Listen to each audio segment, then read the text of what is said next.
పరిశుద్ధులు ప్రియులైన దేవుని పిల్లలందరికీ యేసుక్రీస్తు నామములో శుభవందనాలు తెలియజేసుకుంటా ఉన్నాను.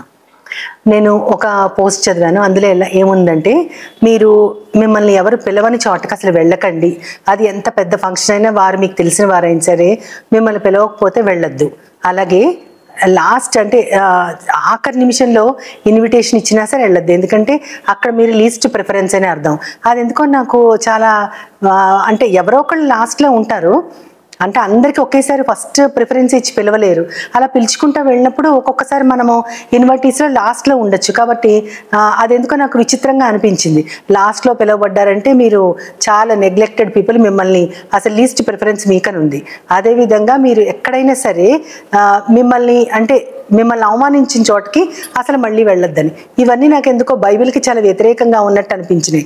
ఎంత అవమానపరిచినా సరే యేసుక్రీస్తు వారే తానే సేవకుడిగా తన యొక్క శిష్యులకే ఆయన పాదాలు కడిగి పరిచారకత్వంలో ఉన్నటువంటి గొప్పతనాన్ని ఆయన చూపించారు. మరి సామాజికమైనటువంటి ఇటువంటి పోస్టులు చదివినప్పుడు నాకు ఎందుకో చాలా ఆలోచన వస్తుంది. అంటే మనల్ని పిలవటం, దేనికి పిలిచారు, ఎందుకు పిలిచారు, దేవుడు ఎలా పిలిచారు, ఇవన్నిటి గురించి నేను ఆలోచిస్తూ ఉన్నప్పుడు నాకు ఆది కాండంలో లాబాను గారు గుర్తొచ్చారు. ఆయన అంటే ఎలియాజర్ గారు తన యొక్క యజమాని కొడుకు కోసం వధువును వెతకడానికి వెళ్ళినప్పుడు అక్కడ ఆయన ఎవరైతే నాకు నా ఒంటెలకి అన్నిటికీ కూడా నీళ్లు తోడి పోస్తారో ఆమెని నేను నా యజమాని కుమారుడికి వధువుగా అనుకుంటానంటే, అనుకోకుండా రిబ్కా అక్కడికి రావడం, అవన్నీ ఆయన అడగకుండానే మొత్తం ఒంటెలకి నీళ్లు పోయడం అవన్నీ జరుగుతుంది. అప్పుడు ఆమె అతనిని ఎవరిని కనుక్కొని తన ఇంటికి తీసుకువెళ్తుంది. అప్పుడు లాబాన్ అంటే ఆమె అన్న ఏమంటారంటే, యెహోవా చేత ఆశీర్వదించబడిన వాడా లోపలికి రమ్ము, నేను ఇల్లు ఒంటెల కోసం ఆహారము నీళ్లు అన్నీ సిద్ధం చేశానని చెప్తారు. అంటే నాకు ఆ మాట భలే ఇష్టం. యెహోవా చేత ఆశీర్వదించబడిన వాడా లోపలికి రమ్ము. ఆయన యెహోవా చేత ఆశీర్వదించబడిన వాడు అని వీళ్ళు ఎలా తెలుసుకున్నారో నాకు అప్పటికి అర్థం కాలేదు. కానీ అతనిని మాత్రం లోపలికి రమ్మని పిలవడం, రిబ్కాయే అతని వెంట పెట్టుకుని తీసుకెళ్ళింది. కానీ ఆమె వెనకాల అతను లోపలికి ప్రవేశించలేదు. వాళ్ళంతటా వాళ్ళు పిలిచారు. పైగా అలా పిలిచినప్పుడు వాళ్ళు ఒక బిరుదు కూడా ఇచ్చాడు. నువ్వు ఒక యెహోవా చేత ఆశీర్వదించబడిన వాడివి అని అన్నారు. అది నాకు భలే నచ్చుతుంది. ఎప్పుడు యెహోవా చేత ఆశీర్వదించబడిన వాడు లోపలికి రమ్మని పిలిచినప్పుడు అతను వెళ్ళాడు అన్నది నన్ను ఎందుకు ఆ మాట పట్టుకుంది. అయితే లోపలికి రమ్మని పిలిచినప్పుడు ఆ బిరుదు కూడా ఇచ్చారు. అయితే లోపలికి రమ్మనడం, ఆ పిలవటం, దాని వెనకాల ఇంకా ఏమేమి అర్థాలు ఉన్నాయో దైవ గ్రంథం ఏం చెప్తా ఉందో అని చూసినప్పుడు యెషయా గ్రంథం 52వ అధ్యాయం 1వ వచనంలో అక్కడ ఏమని ఉంటుందంటే, సియోను లెమ్ము, నీవు బలము ధరించుకో అని ఉంటుంది. అంతేకాకుండా పరిశుద్ధ పట్టణమైన యెరూషలేమా, నువ్వు సుందరమైన వస్త్రాలు ధరించుకో. అంతేకాకుండా సున్నతి పొందని వాడు, అపవిత్రమైన వాడు ఒక్కడు కూడా నీ లోపలికి రాడు అని ఉంటుంది. యెరూషలేముని మహారాజు పట్టణం అంటారని మనందరికీ తెలుసు. సియోను కూడా దేవుని సన్నిధికి గుర్తు. కాబట్టి దేవుని సన్నిధిలోకి, మహారాజు పట్టణంలోకి అపవిత్రుడైన వాడు అంటే సున్నతి లేని వాడు ఒక్కడు కూడా ఆ లోపలికి రాడు అని దేవుడు చెప్తా ఉన్నారు. అక్కడ ఆయన తన జనాంగానికి గుర్తుగా సున్నతిని ఆయన విధించారు. అది నిబంధనకు ఒక గుర్తు. తన జనానికి ఒక గుర్తు ఉండాలి. వాళ్ళు తన చేత ఎంచుకోబడిన ప్రజలని ఒక గుర్తును ఆయన సూచించారు. ఆ గుర్తు ఉన్నవారే తన జనము. వారిని ఆయన పవిత్రులుగా ఎంచటము, వారైతేనే లోపలికి రానివ్వడం అనేది అదంతా ఒక శరీర రీతిగా అక్కడ చూపించబడిన ఆత్మీయ అర్థం. కానీ దానికి చాలా ఎక్కువైన లోతైన ఆత్మీయ అర్థం ఉంది. అది మనకి ఎక్కడ చూపించబడుతుంది అంటే మత్తయి సువార్తలో 25వ అధ్యాయంలో 25వ అధ్యాయం 34వ వచనంలో యేసుక్రీస్తు వారు శిష్యులతో చెప్తూ యుగాంతంలో ఏం జరుగుతుంది అని చెప్తా ఉంటారంటే, అప్పుడు జనాలందరినీ పోగేసినప్పుడు ఆ యుగాంతం, ఆ జడ్జిమెంట్ డే రోజున గొర్రెలను మేకలను గొల్లవాడు ఎలా విడదీస్తాడో అదే విధంగా తన గొర్రెలని మేకల నుంచి దేవుడు విడదీస్తారని చెప్పి, ఆ రాజుకి కుడివైపున గొర్రెలు ఉంటారు, అంటే గొర్రెలు ఉంటాయి అని చెప్తారు.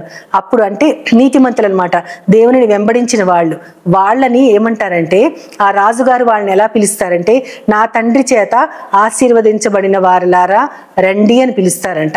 ఎగ్జాక్ట్గా లాబాను ఎలా అయితే ఎలియాజర్ని పిలిచారో అదే విధంగా యేసుక్రీస్తు వారు కూడా చెప్తున్నారు.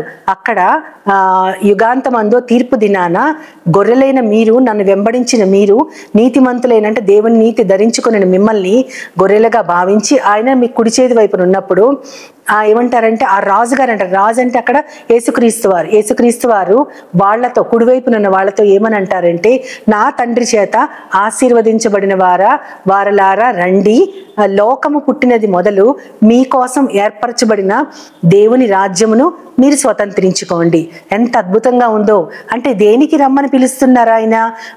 వాళ్ళ జీవితం అంతా కూడా దేవుని మాటలు ఆహారంగా తీసుకుంటూ, ఆయన యొక్క విధానాన్ని అనుసరిస్తూ, యేసుక్రీస్తుని మార్గంగా ఎంచుకుంటూ, సత్యవంతుడైన దేవుణ్ణి కలిగి ఉన్నారు కాబట్టి, జీవము కలిగిన దేవుని వారు అనుసరించారు కాబట్టి వాళ్ళని పిలుస్తూ, లోకము పుట్టినది మొదలు మీకోసం ఏర్పాటు చేయబడిన ఒక రాజ్యం ఉంది, దేవుని రాజ్యం, దానిని మీరు స్వతంత్రించుకోండి. ఎంత అద్భుతంగా ఉందో. అంటే మన కోసం ఎవరైతే యేసుక్రీస్తుని వెంబడిస్తారో వారిని దేవుడు ఆహ్వానిస్తున్నారు, యేసుక్రీస్తు వారు ఆహ్వానిస్తున్నారు, వచ్చి మీకోసం ఉన్నటువంటి ఆ రాజ్యాన్ని స్వతంత్రించుకోండి. అంటే మీరు ఏలండి ఆ రాజ్యాన్ని అని అర్థం. అంత గొప్ప ఆహ్వానము. అది కూడా లోపలికి రమ్మండం. అంటే ఇక్కడికి లోపలికి రమ్మనటానికి గుర్తు ఏంటి అంటే దేవుని సన్నిధి, దేవుని రాజ్యము, దేవుని సమక్షత, దేవుని సమక్షంలోకి ఇన్వైట్ చేస్తున్నారు, దేవుని రాజ్యంలోకి ఆహ్వానిస్తున్నారు, దేవుని సన్నిధి కలిగి ఉండమని ఆహ్వానిస్తున్నారు. ఇవన్నీ కూడా లోపలికి రమ్మనడం అనే దానికి కూడా సాదృశ్యంగా ఉంది. అంతేకాకుండా లూకాసు వార్తలో ఆయన చెప్తా ఉంటారు మనకి, ఏమనంటే ఒక దీపాన్ని వెలిగించి ఎవ్వరు కూడా ఆ మట్టి పాత్రతో దాన్ని కప్పరు. ఒక దీపం వెలిగించిన తర్వాత ఆ పాత్రతో దాన్ని ఎవరు కప్పివేయరు, కానీ లోపలికి వచ్చే వాళ్ళకి వెలుగుగా ఉండటానికి దీపస్తంభం మీద పెడతారు అని ఉంటుంది. అంటే ఆ దీపం ఎవరిగా మనం వర్ణించుకోవచ్చు అంటే దేవుని వెలుగుని పొంది ఆయన ద్వారా రక్షించబడిన వాళ్ళు. అంటే మనము రక్షించబడితే మనమే ఆ దీపాలము. మనల్ని మనం మరుగు చేసుకోకూడదు. ఎందుకంటే లోపలికి వచ్చేవారు అంటే దేవుని సన్నిధిలోకి రావడానికి ఇష్టపడేవారు, దేవుడు ఆహ్వానించే వాళ్ళు అయి ఉండొచ్చు. వారు దేవుని యొక్క వెలుగుని అనుసరించడానికి ఇష్టపడే వాళ్ళైతే మనము వాళ్ళకు ఒక దీపము లాగుండి వారు లోపలికి వచ్చినప్పుడు దారి చూపించాలి. మనం ఆల్రెడీ ఆ దారి తెలిసిన వారం కాబట్టి మనల్ని దేవుడు అందరికీ కనిపించేలాగా ఒక మరుగైన చోట్ల కాకుండా ఎత్తైన స్థలంలో మనల్ని ఆయన పెడతారు. ఆ పెట్టబడినప్పుడు అనేక మందికి మనము వెలుగు చూపించాలి కాబట్టి లోపలికి వచ్చే వాళ్ళందరికి కూడా మనము వెలుగులాగా ఉండాలి అని అక్కడ యేసుక్రీస్తు వారు చెప్తా ఉంటారు. అంటే మనం మరుగ్గా ఉండకూడదు. దేవుని తెలుసుకుని ఆయన వాక్యాన్ని అనుభవించి ఆయన వెలుగులో నడిచిన వారు ఇతరులకి వెలుగులోకి నడిపించగలిగేలాగా లోపలికి వచ్చే వాళ్ళకి ఆహ్వానం పలికేలాగా ఉండాలి అని. అంతేకాకుండా లూకాసు వార్త ఆఖరిలో 24వ అధ్యాయంలో అక్కడ మనకి ఎమ్మాయి మార్గంలో ఇద్దరు శిష్యులు యేసుక్రీస్తు వారు పునరుద్ధానుడైన తర్వాత వారు నడుస్తూ ఉంటే త్రోవలో యేసుక్రీస్తు వారు కూడా వాళ్ళతో పాటు నడుస్తూ ఉంటే వాళ్ళు యేసుక్రీస్తు శిలువ గురించి వాటన్నిటి గురించి మాట్లాడుకుంటూ ఆయనకు జరిగిన అన్యాయం గురించి మాట్లాడుతున్నప్పుడు యేసుక్రీస్తు వారు వాళ్ళని బలపరచడానికి లేఖనాల్లో ఉన్న అనేకమైనటువంటి ఆధారాలను చూపించుకుంటూ ప్రవక్తలు లేఖనాలు దేని మీద ఆధారపడ్డాయంటే యేసుక్రీస్తు వారి శిలువ మరణం, ఆయన పునరుద్ధానం మీద ఆధారపడి ఉందని అనేక విషయాలు వారికి చెప్తా ఉన్నప్పుడు అప్పుడు వాళ్ళ ఇల్లు వచ్చేస్తుంది. ఆ శిష్యుల ఇల్లు చేరుకుంటారు. అయితే అక్కడికి చీకటి పడిపోయింది కాబట్టి యేసుక్రీస్తు వారిని లోపలికి రమ్మని వారు ఆహ్వానిస్తారు. అంటే మనుష్యులు దైవ కుమారుని లోపలికి ఆహ్వానిస్తారు. అప్పుడు ఆయన వచ్చినప్పుడు వారితో పాటు కలిసి రొట్టె విరిచి కృతజ్ఞతాస్తుతులు చెల్లించినప్పుడు వారి ఆత్మీయ నేత్రాలు తెరవబడి ఆయనే యేసుక్రీస్తు వారు అని వాళ్ళు తెలుసుకోగలుగుతారు. కాబట్టి మనము కూడా పునరుద్ధానుడైన యేసుక్రీస్తుని ఆయన్ని బయటే లోకములో ఉంచి ఆయన్ని వీలైనప్పుడు అనుసరిస్తామని కాకుండా మనలోనికి అంటే మన హృదయంలోనికి ఆయనను ఆహ్వానిస్తే గనక మనకు కూడా ఆత్మీయ నేత్రాలు తెరవబడతాయి. అంతేకాకుండా ఆ తీర్పు దినాన మనల్ని కూడా దేవుడు నా తండ్రి చేత ఆశీర్వదించబడిన వారులారా రండి ఈ రాజ్యాన్ని స్వతంత్రించుకోండి అని పిలుస్తారు. కాబట్టి లోపలికి వచ్చే వారికి, దేవుని సన్నిధిలోకి వచ్చే వారికి మనం వెలుగుగా ఉంటాం మాత్రమే కాకుండా దేవుని చేత మనం పిలబడదాం. అంతేకాకుండా దేవునిని మనలోకి ఆహ్వానిస్తే మన ఆత్మీయ నేత్రాలు కూడా తెరవబడి ఆయనకి ఇష్టమైన వారంగా మనం కూడా ఉంటాము. అట్టి భాగ్యం మనందరికీ కలగాలంటే మనము దేవుని సన్నిధిలో ప్రతిరోజు క్రమమైన జీవితం గడుపుతూ మన ఆత్మీయ నేత్రాలు కూడా తెరవబడి ఆయన వాక్యములో మనము సంపన్నులుగా ఉండాలంటే దేవుని సహాయం మనకు ఖచ్చితంగా కావాలి. దానికోసం ప్రార్థన చేసి ఆయన సహాయాన్ని కోరుకుందాం. ప్రేమ నమ్మకం గల నా ప్రియ పరలోకపు తండ్రి, యెహోవా చేత ఆశీర్వదించబడిన వారులారా నా యొద్దకు రండి అని యేసుక్రీస్తు రాజుగా ఉన్నప్పుడు మమ్మల్ని పిలిచి మాకు ఒక రాజ్యాన్ని స్వతంత్రించుకోమని ఇస్తారని మేము ఎంతగానో ఆశపడుతున్నాం ప్రభువా. ఆశ ఉంటే చాలదు కానీ దానికి తగిన జీవితం గడుపుతూ నిన్ను మాలోనికి ఆహ్వానించి శిష్యులు ఎలాగైతే నిన్ను ఆహ్వానించి వారి యొక్క ఆత్మీయ నేత్రాలు తెరవబడ్డాయో మేము కూడా అదే విధంగా నిన్ను ఆహ్వానించి మా యొక్క ఆత్మీయ నేత్రాలు తెరవబడి నీకు ఇష్టమైన వారంగా నువ్వు మా కోసం ఉంచిన రాజ్యాన్ని స్వతంత్రించుకోగలిగేలాగా నన్ను మమ్మల్ని అందరినీ నీ చేతికి అప్పజెప్పుకుంటూ నీ ప్రియ కుమారుడు నా ప్రియ ప్రభువైన యేసుక్రీస్తు వారి ద్వారా కోరి ప్రార్థిస్తున్నాను పరమ తండ్రి. ఆమేన్ ఆమేన్ ఆమేన్.